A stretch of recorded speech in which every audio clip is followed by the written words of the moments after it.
Hi guys, today I want to discuss on how to install GNUPLOT on Mac OS. So first of all, what can you do is you can open the terminal and there are some prerequisites that has to be met before you can install GNUPLOT on Mac OS by this method. So the prerequisite is that you have to install Homebrew on Mac OS.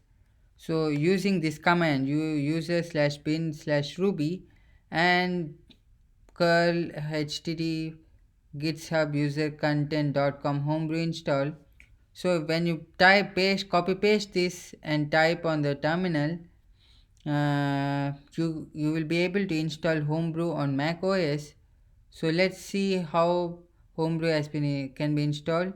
So if you can go to homebrew brew.sh in the Google first website, uh, you can see that this command you can paste in the terminal and you will be able to install Homebrew on Mac. So what does Homebrew do? Homebrew installs the stuff that Apple didn't.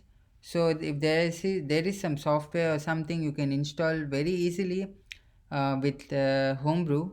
And what Homebrew does is whether you are in any directory, first Homebrew installs the packages into its own directory in the user slash local, and then it symlinks to their files into user slash local folder.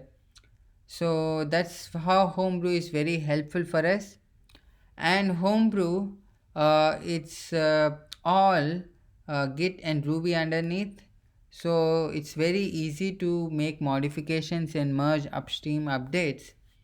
So Homebrew is a very elegant way of installing and maintaining packages, and it's just simply Ruby scripts. So this is what I want to discuss about Homebrew. Now let's get back how to install GNUPLOT. So the GNUPLOT can be installed by doing the following in the terminal. You just press brew install GNUPLOT on the terminal and you will be able to install GNUPLOT very simply. So let's try to do that command. So I do the brew install GNUPLOT.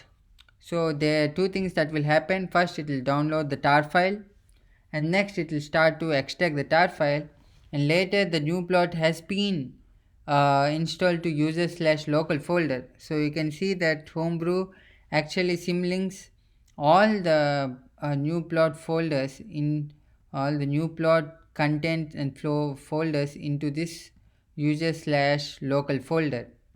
So let's run GNUPLOT. So when you run GNUPLOT has started running. So you can actually start to plot in GNUPLOT. So you can see that this is the GNUPLOT plotting. You can actually plot from some range.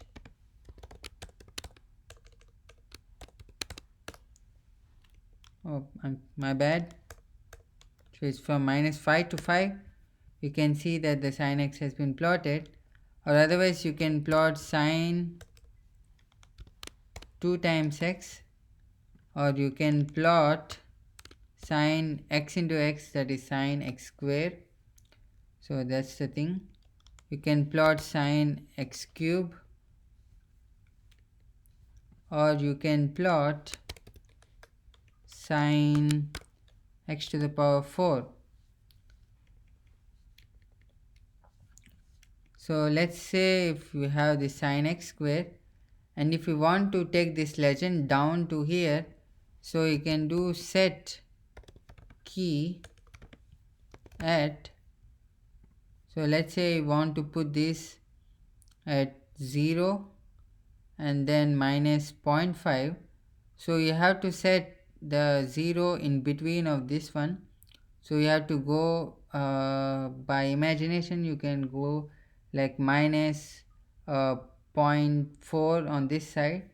So you can go minus 0.4 and then comma, you can go